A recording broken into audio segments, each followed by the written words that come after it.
miseráveis, infelizes, pobres, cegos e nus. Hoje nós vamos falar sobre nudez.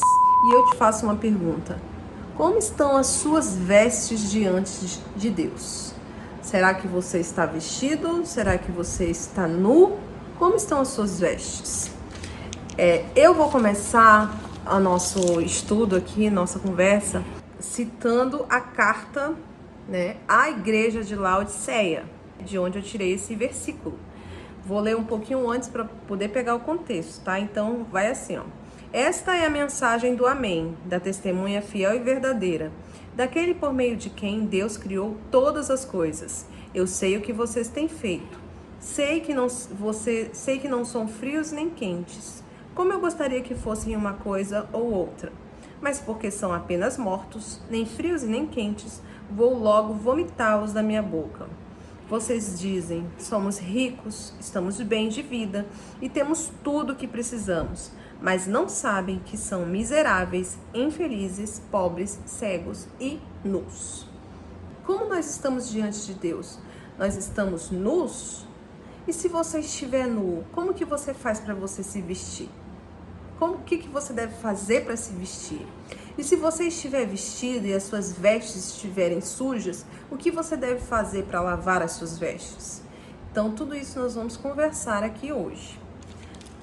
Eu fui resgatar aqui na palavra qual foi a primeira vez que foi citada a palavra veste. Gênesis capítulo 2, versículo 25. Para não ficar fora do contexto, também vou ler um pouquinho aqui.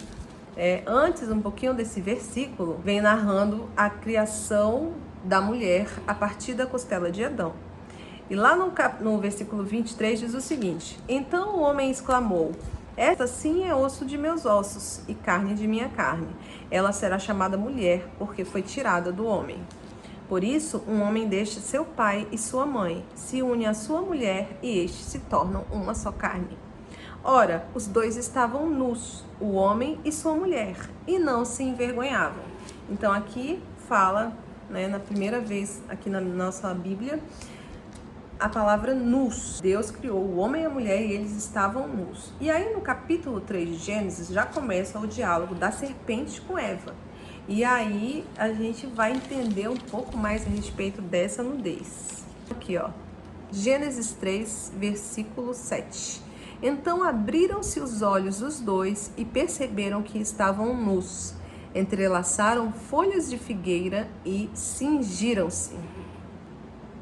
Tem uma nota aqui de observação da Bíblia de Estudo, da Bíblia de Jerusalém, e diz assim, ó: nesse capítulo, o autor apresentaria como um diálogo entre a serpente e a mulher, o que é resultado de um processo humano. A atração ao fruto proibido leva à transgressão. Assim, ó. Então abriram-se os olhos dos dois e perceberam que estavam nus. Entrelaçaram folhas de figueira e cingiram-se.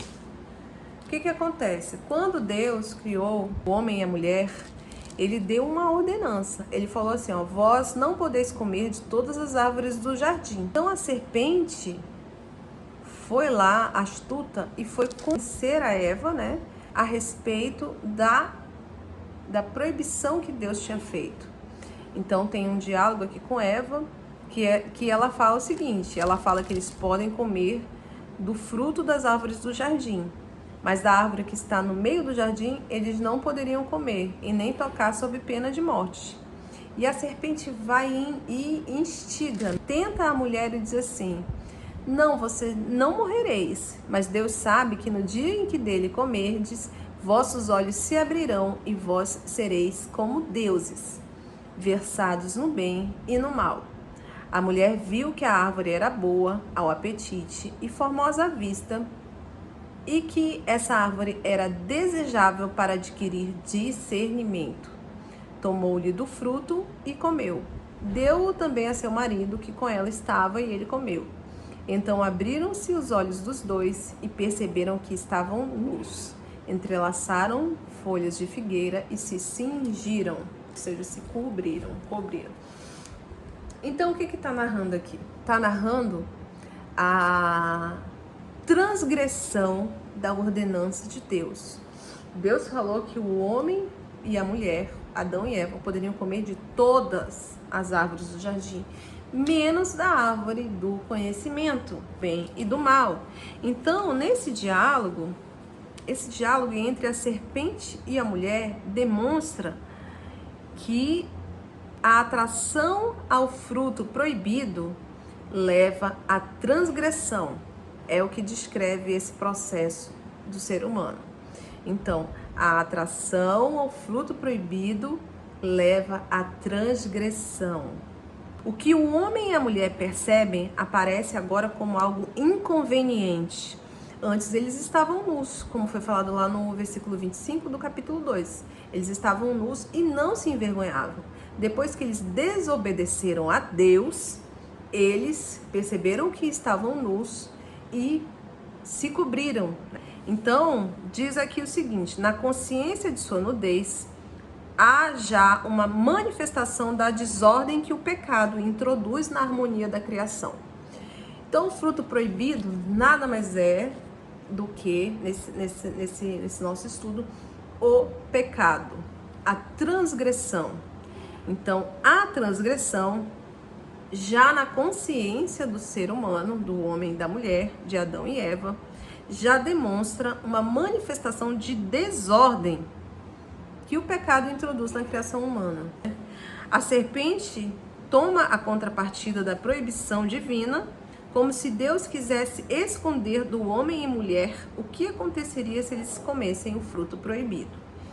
O fruto proibido é o pecado. O pecado gera a morte. Então, o pecado gera morte. Não tem como gerar vida a partir do pecado. Pecado gera morte, é o que diz a palavra. Então, aí vem narrando o seguinte: eles ouviram o passo de Deus, que passeavam no jardim à brisa do dia, e o homem e sua mulher se esconderam da presença de Deus entre as árvores do jardim. E Deus chamou o homem. Onde estás? Disse ele. Ouvi teu passo no jardim, respondeu o homem. Tive medo porque estou nu e me escondi. E ele retornou: e quem te fez saber que estavas nu? Comestes então da árvore que te proibi de comer. Então nós estamos falando de uma situação que ocorreu lá no jardim do Éden. O Éden era o jardim de Deus. Diz lá em Isaías 51:3, o jardim de Javé é o oposto ao deserto. Então tem muita coisa pra gente falar aqui assim. Então vamos falar o seguinte: Deus passeava, todos os dias ele falava com Adão no jardim. Todos os dias Deus passeava no jardim. Percebe que ele pergunta para eles, né? Onde estás? Será que Deus não sabia onde Adão estava? Onde Eva estava? Claro que ele sabia, que ele é onisciente, onipresente, né? O que acontece? Aqui demonstra como que Adão se sentiu depois que ele cometeu a transgressão, a desobediência a Deus. Ele falou aqui, olha, tive medo porque estou nu e me escondi. Cara, é muito louco isso, porque assim, Deus deu a ordenança de que ele podia comer de todas as árvores, menos do conhecimento, da árvore do conhecimento do bem e do mal. Porque no dia que comesse desse fruto, certamente ele iria morrer. E é o que acontece quando a gente peca. Adão e Eva estavam no jardim, estavam no Éden, no jardim do Éden, que é o jardim de Deus, conforme diz lá em Isaías 51, versículo 3. O jardim de Javé é o oposto ao deserto. O deserto na Bíblia, ele tem vários significados, mas os significados são relacionados à provação, uma situação de provação, uma situação difícil que o povo de Deus enfrenta. Então, aqui diz assim, ó, o jardim do Éden é o oposto ao deserto. Deserto é sequidão. Deserto é um lugar hostil, é um lugar quase sem vida. É completamente oposto a um jardim. Então, Adão e Eva, eles estavam na presença de Deus, quando eles escolheram dar ouvidos à serpente, eles transgrediram a ordenança de Deus. Depois disso, Deus os expulsou do jardim. E aí vem todo o desenrolar lá do livro de Gênesis. Não tem como falar de conhecimento, não tem como falar do fruto do conhecimento do bem e do mal, do pecado, sem mencionar a lei de Deus. Na realidade, a Bíblia, em diversos momentos, a palavra de Deus, ela traz à luz sobre as ordens de Deus, sobre a lei e sobre o sacrifício de Jesus. Então diz aqui, ó, o que aconteceu ali? Adão e Eva escolheram desobedecer a Deus. Por quê? Porque eles desobedeceram a ordem de não comer do fruto do bem e do mal. Toda vez que o homem comete uma transgressão, que ele peca, ele está indo contra a vontade de Deus. Essa é uma realidade. Então, toda vez que você for contra a vontade de Deus, você vai morrer. Porque é o que diz a palavra. Se você comer da árvore do conhecimento, do fruto proibido, você certamente morrerá.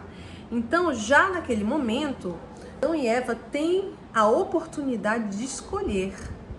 E eles escolheram dar ouvidos à serpente. Então, eles escolheram desobedecer a Deus. Então, diz aqui, ó, é a faculdade de decidir por si mesmo o que é o bem e o que é o mal, e de agir consequentemente. Reivindicação de autonomia moral pela qual o homem nega o seu estado de criatura. Menção de Isaías capítulo 5, versículo 20. Então, o homem nesse momento fez a escolha de viver por si só, seguir o seu próprio entendimento, dar ouvidos à serpente, desobedecer a Deus. Isso é um ato de rebelião. Toda vez que você desobedece a Deus, você está cometendo um ato de rebelião. E isso gera morte no teu espírito. E isso afasta os filhos de Deus cada vez mais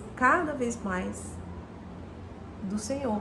Levando o filho de Deus, o cristão, para o caminho da morte espiritual. Então, é simples assim. Transgrediu, morreu. Por que a lei existe? Deus deu a lei para que nós pudéssemos saber o que é o pecado.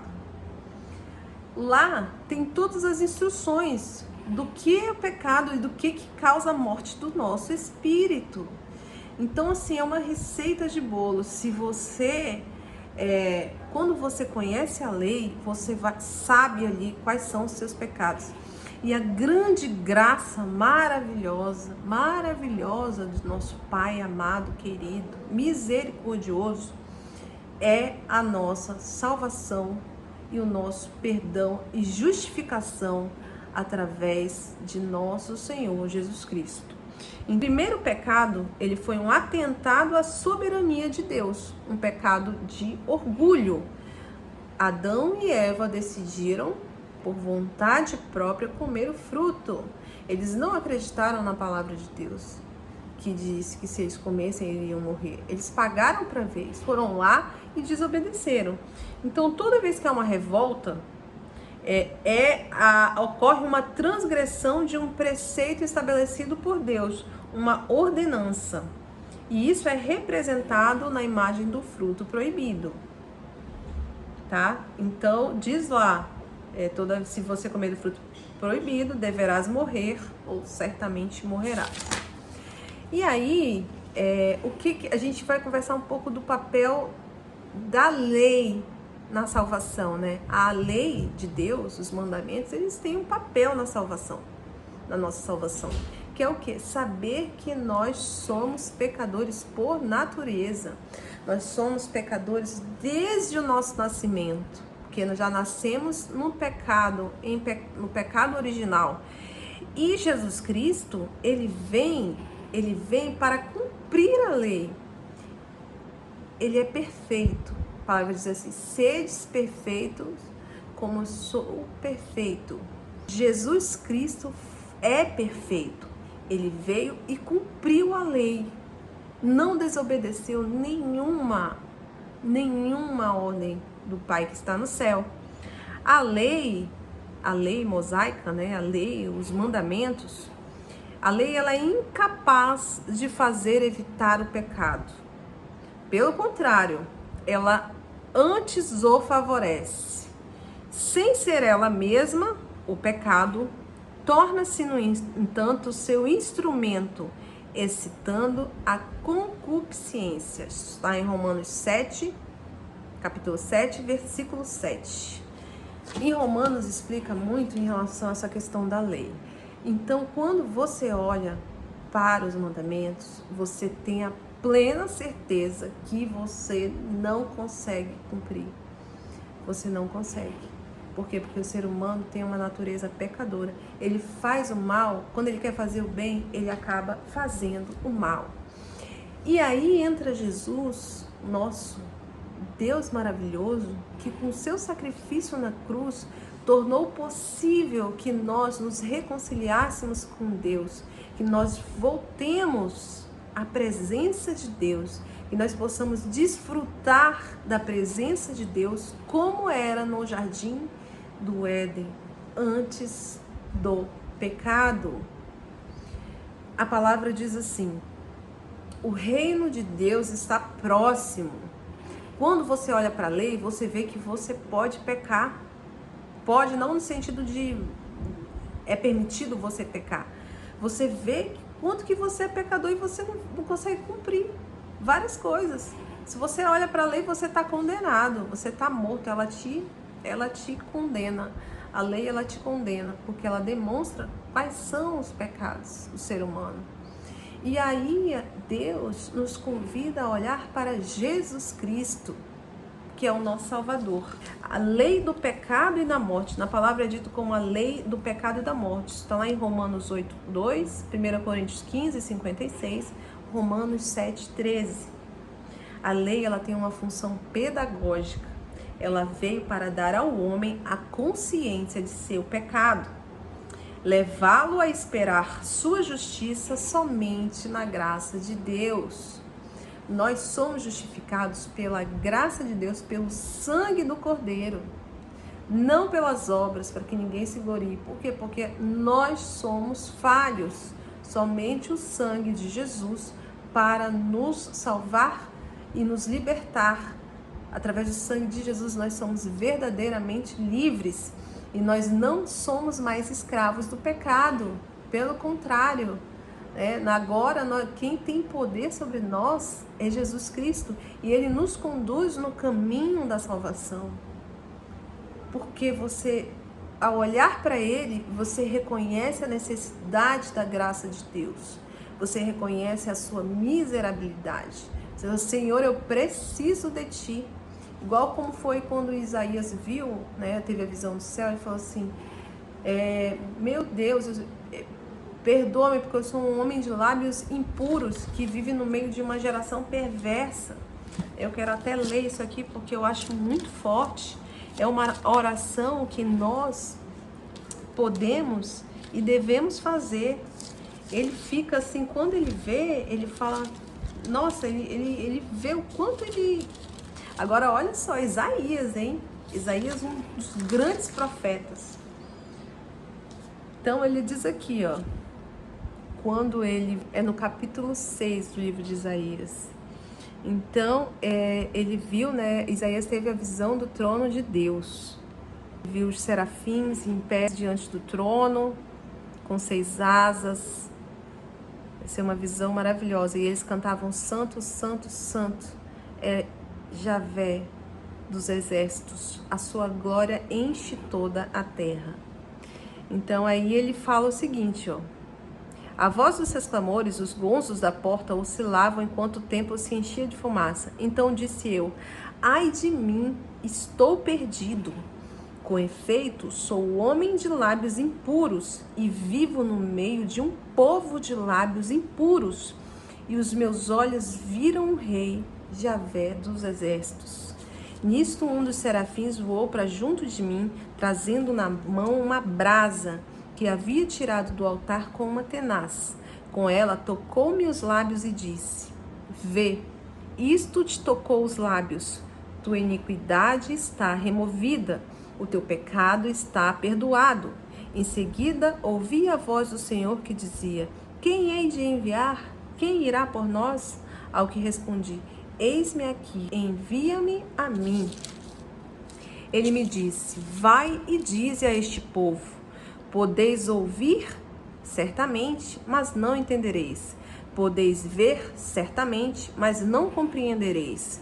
Embota o coração deste povo, torna-lhe pesados os ouvidos, tapa-lhes os olhos para que não veja com os olhos, não ouça com os ouvidos, seu coração não compreenda, não se converta e não seja curado.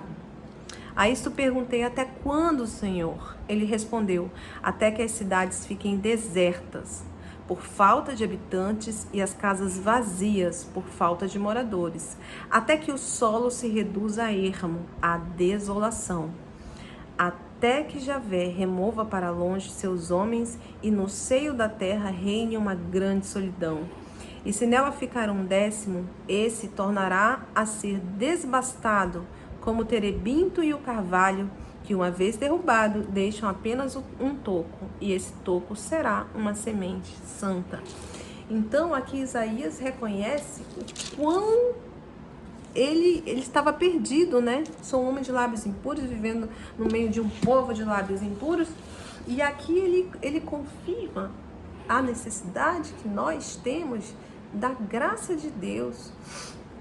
Deus falou para ele: os teus pecados estão perdoados. Quem que morreu na cruz para nos salvar? Para perdão de pecados? Foi nosso Senhor Jesus Cristo. Ele é o Filho de Deus que veio para nos salvar. Então diz assim, ó, Cristo cumpriu a lei. Ele cumpriu a lei perfeitamente. A sua morte na cruz, ela é a expressão máxima do seu amor, que levou sobre si as nossas enfermidades. Está em Gálatas 3:13, Romanos 8:3 e Colossenses 2:14. Ele nos libertou. Ele fez-nos mortos para a lei, da qual nos resgatou, para nos fazer filhos adotivos pelo Espírito da promessa, dá ao homem novo, ou seja, uma nova criatura, a força interior para cumprir o bem que a lei ordenava. Então, meus irmãos, aqui está dizendo que Cristo nos libertou do pecado. Ele nos resgatou, ele nos fez filhos adotivos e por amor a ele, nós somos conduzidos a cumprir a vontade de Deus. Fiz um vídeo sobre identidade. A identidade, qual é a nossa identidade? Nossa identidade, nós somos filhos de Deus. Nós somos filhos do Rei dos Reis. Ele é o nosso Senhor, o soberano, o Criador dos céus e da terra, Criador de todas as coisas, o Alfa, o Ômega, aquele que é, aquele que era e aquele que há de vir. Hoje nós vivemos no regime da graça. Nós estamos vivendo no tempo da graça. As graças estão sendo derramadas a todos os habitantes da terra para arrependimento de pecados. Arrependimento mediante submissão à vontade de Deus. Submissão a Jesus Cristo. A palavra diz que você só será salvo quando você declarar que Jesus Cristo é o seu único Senhor e Salvador. Mas eu quero te dizer que Deus te escolheu primeiro. Ele te escolheu antes da fundação dos tempos. Ele se revelou a você para que você entendesse, para que você visse essa obra da salvação e cresce em Jesus Cristo. Que você creia em Jesus Cristo. A palavra distingue os filhos de Deus. São filhos de Deus que todos aqueles que creem que Jesus Cristo é o Senhor, que ele morreu para nos salvar, que ele morreu na cruz, que ele ressuscitou e que ele está ao lado do Pai no trono e voltará para buscar a sua noiva, que é a sua igreja. Então nós vivemos no regime da graça e os cristãos hoje, muitos se aproveitam disso. Uma das cartas de Paulo, ela diz claramente que nós não devemos nos valer do regime da graça para pecar desenfreadamente. Pelo contrário, quando você se torna uma nova criatura, quando você se arrepende, o arrependimento ele gera mudança. Se você só fala e não muda, e não busca mudança, você não se arrependeu. O arrependimento, ele ocorre com a mudança de direção, mudança de caminho. Todos nós somos pecadores. Destituídos da graça fomos pelo pecado, mas Jesus Cristo nos chama à salvação por meio do seu sangue derramado na cruz. Você precisa se submeter à vontade de Deus de coração. Se você não consegue, quando você olha para a lei, você não vai conseguir, você já vai estar condenado. Você precisa olhar para Jesus Cristo e se submeter a Ele. Fala: Senhor, eu me entrego inteiramente a Ti. Senhor, faz em mim a Tua vontade. Que a Tua vontade seja maior, que a Tua vontade impere sobre a minha vida. Eu não quero andar por mim mesmo. Toda vez que o ser humano anda por si mesmo, esquece de Deus, ele está fazendo uma rebelião. E a rebelião leva à transgressão, que leva ao pecado, que leva à morte, tá? Mas nós estamos no regime da graça. Então, você pode olhar para Jesus Cristo, pedir perdão e chegar de maneira, confiante ao trono da graça. Hoje nós estamos sobre a lei de Cristo, a lei da fé, a lei do Espírito Santo. Isso tudo se resume ao amor do Pai e do Filho por nós. Então, eu dei toda essa volta e agora, propriamente, eu vou falar das vestes, né? Antes, nós fazendo uma recapitulação, nós falamos do pecado, nós falamos das vestes, nós falamos do sacrifício de Jesus na cruz e agora a gente vai detalhar um pouquinho mais. Então, o que são as vestes? As vestes, ela tem um significado simbólico, representando a situação em que uma pessoa está. Aí eu perguntei: como que você está diante de Deus? Você está nu? Como estão as suas vestes? Como é que você está, a sua situação espiritual hoje? Ah, amigo, não tão legal. Não tem problema. Se arrependa, ore, se submeta a Deus, ajoelha e pede a Deus misericórdia. Peça misericórdia do fundo do seu coração e Ele vai ouvir, porque Deus é fiel à sua palavra. Deus não é homem para que minta. Então ele diz assim, ele fala que as vestes bonitas, elas representam a alegria e a celebração. E as vestes feias, elas representam o luto e a vergonha. Quando alguém estava de luto ou triste, né, no Antigo Testamento, eles rasgavam as suas vestes. Era uma atitude até assim, meio que de desespero, né? Uma tristeza imensa, um luto, e eles rasgavam suas vestes, colocavam seu rosto no pó. Eles vestiam-se de pano de saco. Então eu te pergunto, você está nu? Como que estão suas vestes? E aí a boa notícia é a seguinte: nós podemos e temos a oportunidade, através da graça, de nascer de novo, nascer do Espírito Santo de Deus. A salvação, como é o processo da salvação? É alguém que troca suas vestes sujas e de lamento por vestes de noiva, bonitas e limpas. Quem que pode lavar as tuas vestes? Se você está nu, você cometeu toda sorte de pecados, você está numa morte espiritual, você não busca Deus, você não ora a Deus, você não agradece a Deus. Ah, menina, mas a minha vida não tá boa. Mas você está vivo, Deus está te dando a graça da vida. Ele diz que nós devemos dar graça diante de toda e qualquer situação, seja ela boa, seja ela ruim. Todas as coisas cooperam para o bem daqueles que amam a Deus. Então,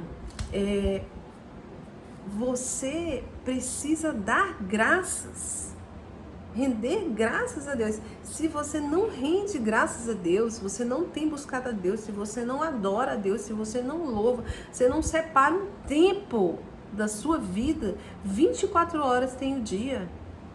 Quantos minutos, quantas horas você tem separado para ouvir a palavra de Deus, para orar, para falar com Deus, para adorar a Deus? O cristão, pela tendência natural do pecado, como foi falado no início do vídeo, muitas vezes ele acaba indo pelo caminho da mornidão.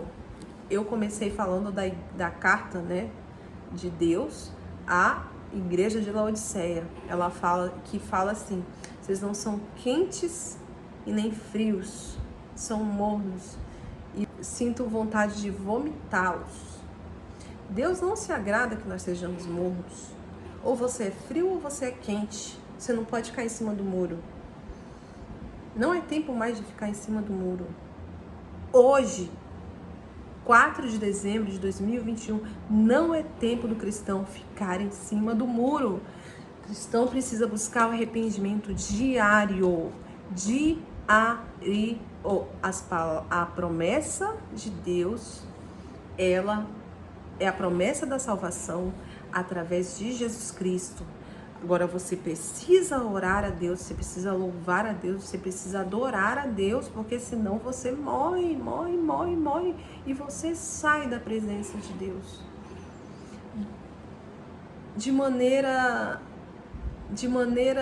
assim, no sentido de pecado, né? Porque Deus, ele está em todo lugar. Ele é onisciente, ele é onipresente. Então ele está em todo lugar, mas você deixa de desfrutar a graça de Deus devido ao pecado. Ah, então a partir do momento que você se arrepende, você não tem mais pecado? Não, pelo contrário. Na realidade, depois que você se arrepende e você nasce do Espírito, aí poderão vir mais provações, aí poderão vir tribulações, né? Tribulação, que aí vem do inimigo. Vem as tentações, que são resultados dos desejos maus do coração, do nosso coração. Então, a jornada, ela é longa e o caminho é estreito. Largo é o caminho que leva à perdição. Muitas vezes a gente conversa aqui em casa a respeito da prisão confortável que o maligno, ele prepara para as pessoas. A vida não que a vida do cristão seja sempre atribulada, mas muitas vezes as pessoas que estão numa situação confortável, elas simplesmente esquecem de Deus, esquecem de adorar, esquecem de agradecer. Aquilo afasta elas da presença de Deus. Então é confortável, você fica ali e você não vai sentir vontade, né? Mas você tem que ter uma decisão. Se você diz que você é cristão, você tem que se decidir. Você tem que decidir. Deus te escolheu antes da fundação do mundo. Você precisa seguir o caminho que Ele deixou para que você seja salvo. O caminho é Jesus Cristo. Não são as obras para que ninguém se glorie. Você precisa se submeter a Jesus. Aí o cumprimento da lei, ele vai ocorrer de maneira natural. Por quê? Porque quando você anda buscando a Deus, os frutos do Espírito, eles irão nascer. Você vai dar frutos do Espírito. E esses frutos te levam por um caminho de bondade natural. De bondade natural. As suas atitudes vão te levar a uma paz que excede todo entendimento que Jesus te dá, independente da situação que você esteja. Se é uma situação de sofrimento, se é uma situação de alegria, de bonança. Mas você precisa estar em Jesus Cristo e ter essa consciência diariamente. A primeira menção das vestes foi lá em Gênesis, né? Como eu falei. O Senhor Deus fez as roupas de pele, com elas vestiu Adão e sua mulher. Gênesis 3, 21. E aí Deus fez as vestes de pele e os vestiu. E aí já fala aqui a respeito, né, da saída deles, da expulsão deles do jardim. Depois disse Deus: se o homem já é como um de nós, versado no bem e no mal, que agora ele não estenda a mão e colha também da árvore da vida, e coma e viva para sempre. E Deus o expulsou do jardim do Éden para cultivar o solo onde fora tirado. Então, nós podemos comer do fruto da vida, pão da vida, que é Jesus Cristo, que é a palavra de Deus. Diariamente, se você não buscar a palavra de Deus, é como respirar. Você só respira porque Deus permite mais um dia de vida. Comer a palavra, lá em Apocalipse fala, né, para João, ou não, acho que é Ezequiel também. Quando você come a palavra no início, o pergaminho, ele tem um gosto amargo, mas depois ele fica doce como o mel. Por quê? Porque a palavra nos transforma. Ela nos transforma sobremaneira, de maneira que nós estamos andando na luz e na paz com Deus. Se você está com Deus, você não tem o que temer. O medo pressupõe o castigo. Castigo por quê? Porque você fez alguma coisa errada. Se você tem algum vício, alguma coisa que te impede, de se achegar a Deus, até isso você precisa submeter. Porque quando você confessa os seus pecados a Deus, Ele é misericordioso. Pai, eu não consigo fazer tal coisa. Pai, retira de mim, do meu coração, tal coisa. E apresenta para Deus, para Jesus Cristo, aquilo que tem te impedido de desfrutar da paz que excede todo entendimento, de gerar frutos de vida, os frutos do Espírito. Você precisa se submeter a Jesus. Quando você se submeter, você vai experimentar o jardim do Éden. Acho que é até ousado falar assim, né? Mas você vai desfrutar de uma maneira maravilhosa a presença de Deus. É indescritível você sentir a presença do Espírito Santo de Deus, da alegria, da paz que Ele dá no nosso coração. É indescritível. Ninguém pode fazer isso por você. Só você pode fazer isso. Ter essa experiência com o Espírito Santo de Deus. É no secreto. Não adianta você ir a culto, não adianta você ir à missa, só ouvir. Você vai estar... você ouve e não entende. Você olha, mas não vê. Tem olhos, mas não vê. Por quê? Porque você tá frio. Só escuta ali aquele momento. Aí saiu da porta do templo, esquece tudo, não coloca em prática. O maior templo de Deus somos nós. Nós hoje somos o templo do Espírito Santo. Tem um vídeo para fazer só sobre o templo, porque é tão grandioso, essa palavra sobre o templo é tão grandioso que Deus, tendo misericórdia de nós, Ele nos demonstra como o nosso corpo é valioso e precioso. Se todos entendessem a preciosidade que é o seu corpo, você trataria muito bem dele em todos os sentidos, de alimentação, de cuidado, né, de pureza, e de várias coisas. Tem muita coisa para falar aí. A palavra é muito rica, né? Uma coisa puxa a outra. Então, eu peguei lá na Bíblia alguns versículos que falam sobre as vestes. Então, eu vou lendo aqui. Salmos 30, capítulo 30, versículo 11 e 12. Mudaste o meu pranto em dança, a minha veste de lamento em veste de alegria, para que o meu coração cante louvores a ti e não se cale. Senhor meu Deus, eu te darei graças para sempre. Entenda, você é um filho de Deus. Deus tem coisas maravilhosas para o teu espírito. Vinde a mim todos que estão cansados e sobrecarregados, e eu vos aliviarei. Essa palavra não é mentira. Deus não mente, Deus é fiel. Peça misericórdia. Peça e vos será dado. Graças para todos sempre, quando você sentir ter essa sensação de amor e de preenchimento. O ser humano tem um vazio que só é preenchido por Deus. Não adianta beber, não adianta usar drogas, não adianta ter prazer, ter outras coisas, fazer outras práticas, que aquilo não vai preencher o teu espírito. Uma vez eu ouvi o pastor falando assim, a medida do ter, ele nunca enche. Quanto mais você tem, mais você quer. Então eu declaro que você tenha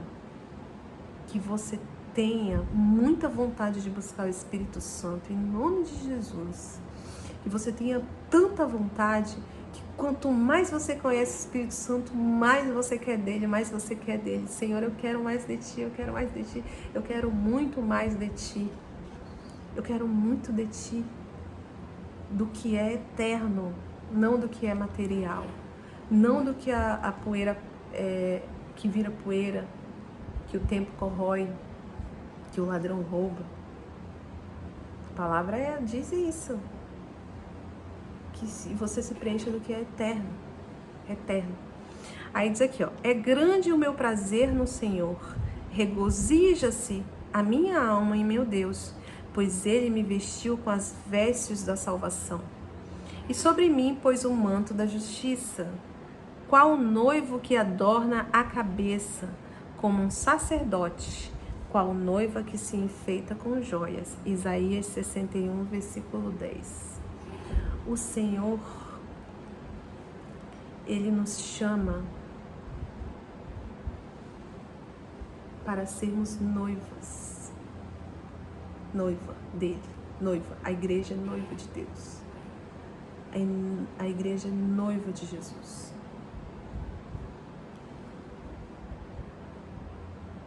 Eu vou fazer a conclusão mais para frente. Cheia de esplendor está a princesa em seus aposentos, com vestes enfeitadas de ouro.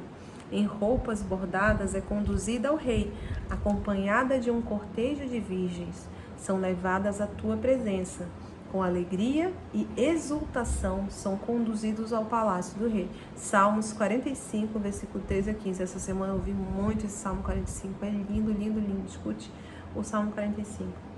Então, você pode ter as suas vestes de honra ou de desonra a Deus. Tem umas menções aqui, vestido de desonra, lá no Salmo 109, versículo 29. As tuas vestes, elas podem estar alvas como a neve, e eu vou dizer como que ficam alvas como a neve. Elas podem estar vermelhas como a escarlate, rasgadas, sujas, e você pode estar vestido de desonra, você pode estar vestido de tristeza, você pode estar vestido de alegria, você pode estar vestido de luto. Uma vez meu avô falou pra mim, um dia que eu fui muito triste lá na casa dele, ele perguntou o que eu tinha, eu falei que eu estava muito triste. Ele falou assim, minha filha, as doenças são como roupas.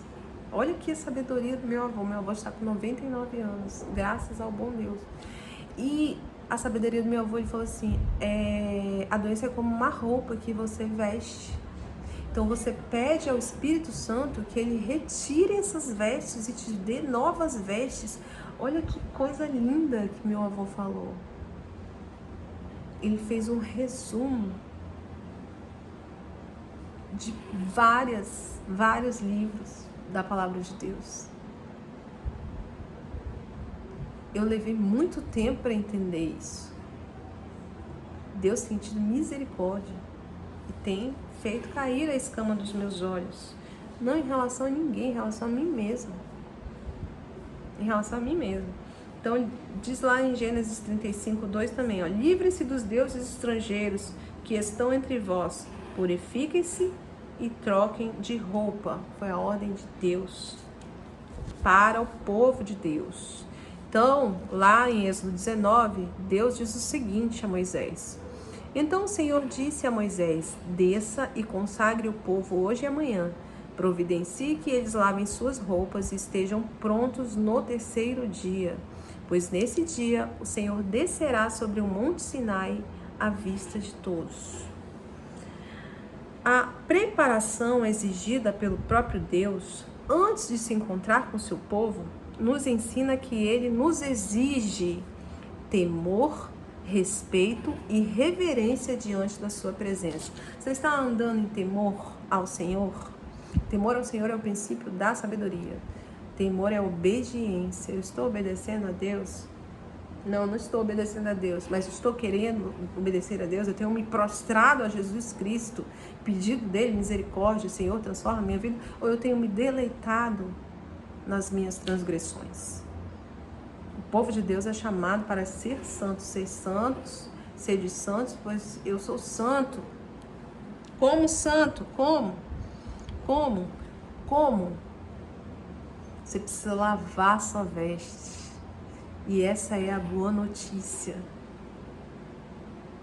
Nós podemos lavar as nossas vestes no sangue de Jesus. Glória a Deus, mediante ao sacrifício de amor na cruz. Nós temos a oportunidade de lavar as nossas vestes, e isso é muito importante, porque os tempos estão próximos. As nossas vestes, elas têm que estar brancas, alvas como a neve, dia após dia, na misericórdia de Jesus Cristo.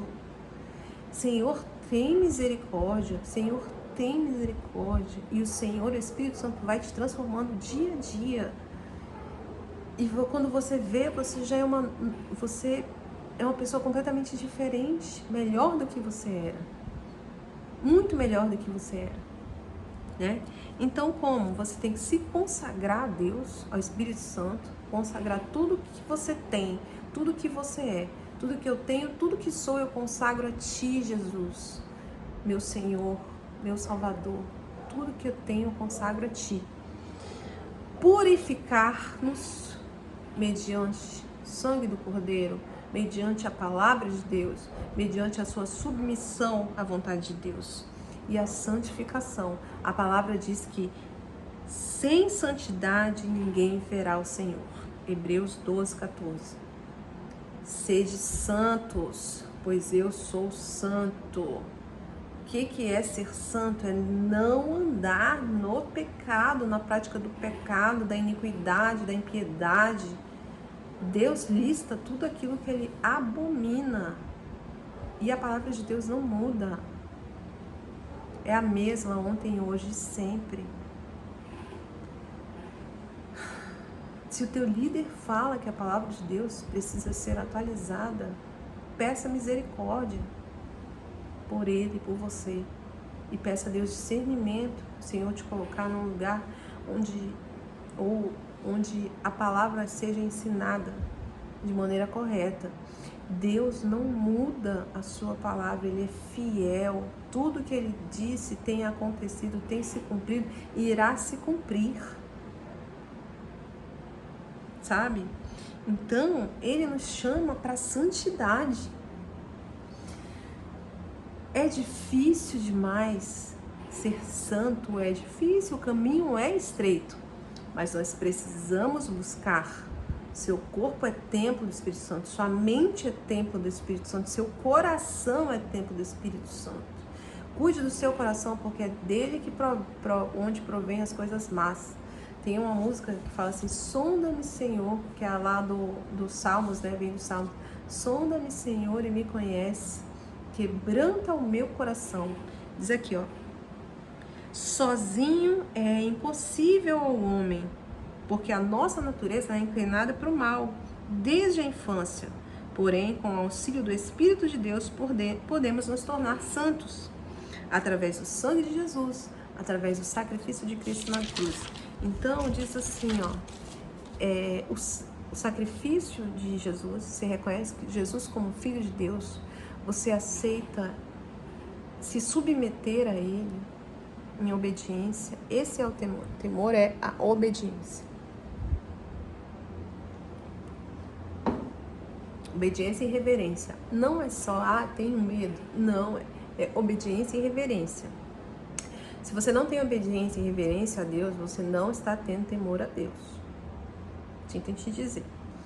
Então, o sangue do Cordeiro nos leva à santificação. Dia após dia. A santificação, ela vem depois de um arrependimento genuíno. Eu já falei, arrependimento é a mudança de caminho. Se você continua na mesma prática, você não se arrependeu. Peça a misericórdia de Deus. O Senhor pede que nós possamos viver separados do mundo. Separação do mundo em que sentido? No sentido não de se isolar, mas no sentido de não cometer as práticas da impiedade, da iniquidade, andar segundo a vontade mundana, mas como Daniel, com os olhos fixos nos céus.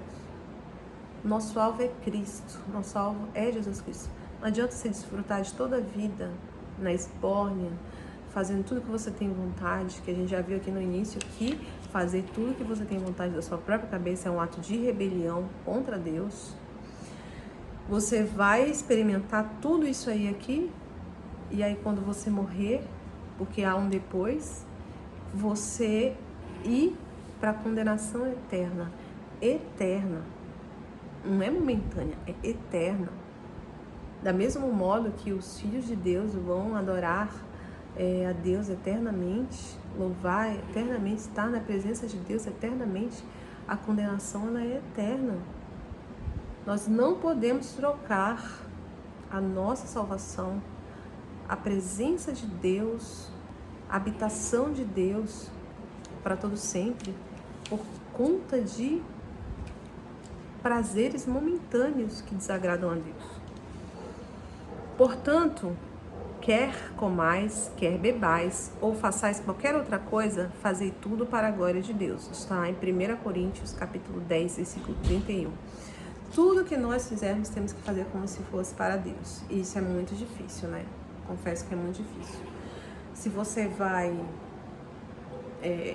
servir alguém, você vai trabalhar, você vai... Qualquer ação que você vai praticar, você deve fazer como se você estivesse fazendo para Deus, fazer de boa vontade, como se você fizesse para Deus. É isso que ele diz aqui. Fazei tudo para a glória de Deus, coisas boas que glorifiquem o nome de Deus, não coisas ruins, que geram morte. Então nós somos chamados a lavar diariamente as nossas vestes no sangue do Cordeiro, tá? E aí eu tenho aqui uma oração, né? Eu vou fazer a continuação da leitura da carta de Laodiceia, que eu falei aqui, ó. Somos ricos, estamos bem de vida e temos tudo o que precisamos, mas não sabem que são miseráveis, infelizes, pobres, cegos e nus.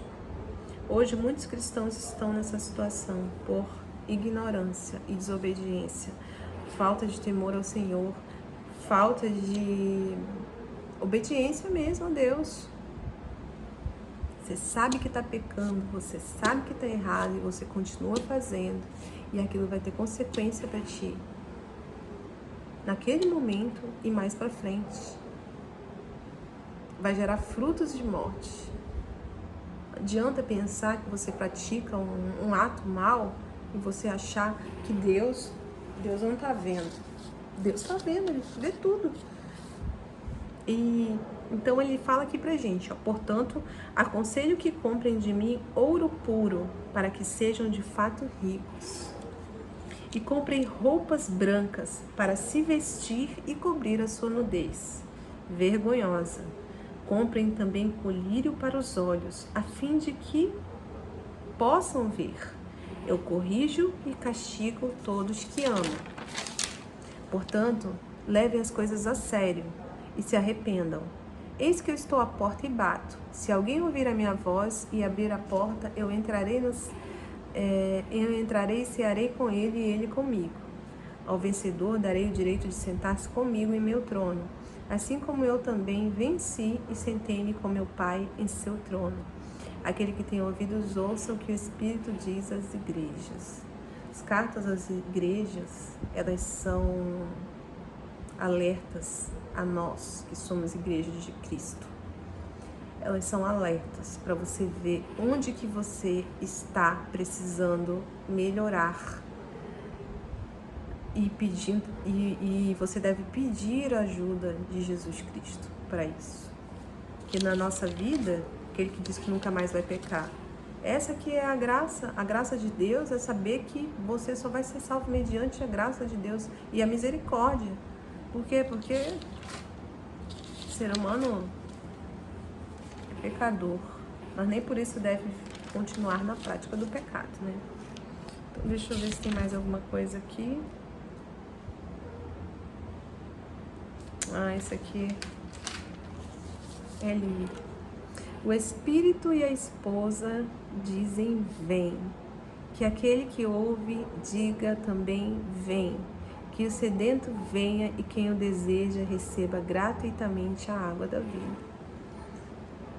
Se soubesses quem eu sou, você me pediria e eu te daria água viva. Fluirão água viva do seu interior. É lindo, é lindo. Jesus é a fonte da água da vida. Não retenhas em segredo as palavras da profecia deste livro, pois o tempo está próximo. Que o injusto cometa ainda a injustiça, e o sujo continue a sujar-se. Que o justo pratique ainda a justiça, e que o santo continue a se santificar. Eis que eu venho em breve, e trago comigo o salário para retribuir a cada um conforme o seu trabalho. Eu sou o Alfa e o Ômega, o primeiro e o último, o princípio e o fim. Felizes os que lavam as suas vestes para terem poder sobre a árvore da vida e para entrarem na cidade pelas portas. Ficarão de fora os cães, os mágicos, os impúdicos, os homicidas, os idólatras e todos os que amam ou praticam a mentira. Isso está lá em Apocalipse. O amor ao pecado, ele endurece o nosso coração. Ele nos mata. E a gente precisa ter medo de ter a nossa alma sendo lançada no fogo eterno. É isso que a palavra diz. Não tenha medo daqueles que podem matar o corpo, mas daquele que pode te jogar na condenação eterna. Isso não é forte o suficiente para te fazer se arrepender, para se submeter a Deus? Lá na lei diz o que é pecado. Você precisa conhecer. Você só vai conhecer se você ler. E aí você vai ver o quanto você carece da graça de Deus. O reino dos céus está próximo. O que é o reino de Deus? O reino de Deus não é comida e nem bebida, mas justiça, paz e alegria no Espírito Santo. Quando você está em Jesus Cristo, Ele te dá a justiça, Ele te dá a paz e Ele te dá a alegria no teu espírito. Se você não está assim hoje, peça de Deus: Senhor, venha ao teu reino. É assim que está no Pai Nosso. O Pai Nosso, ele ensina tudo o que devemos pedir e agradecer a Deus. Que venha ao teu reino, faça a tua vontade, assim na terra como nos céus. Eu vou finalizar com a oração, porque já está fazendo mais de 1 hora aí. Minha oração é a seguinte, eu vou ler porque eu já escrevi, né? Pai querido e amado, louvamos o teu santo nome, agradecemos o teu amor maravilhoso, derramado sobre nós pelo sangue do Cordeiro, sacrificado na cruz. Pedimos que lave nossas vestes no sangue precioso de Jesus. Retira de nós tudo que não te agrada, Sonda meu coração e vê se há nele algum caminho mau e livra-me da perdição, da separação da tua presença. Sem Jesus Cristo, nada podemos fazer. Sem Ele, estaríamos condenados à perdição eterna. Obrigada pelo teu sacrifício de um amor. Que o teu Espírito Santo ajude-nos diariamente na santificação e consagração a Ti, na autoridade do nome de nosso Senhor Jesus Cristo.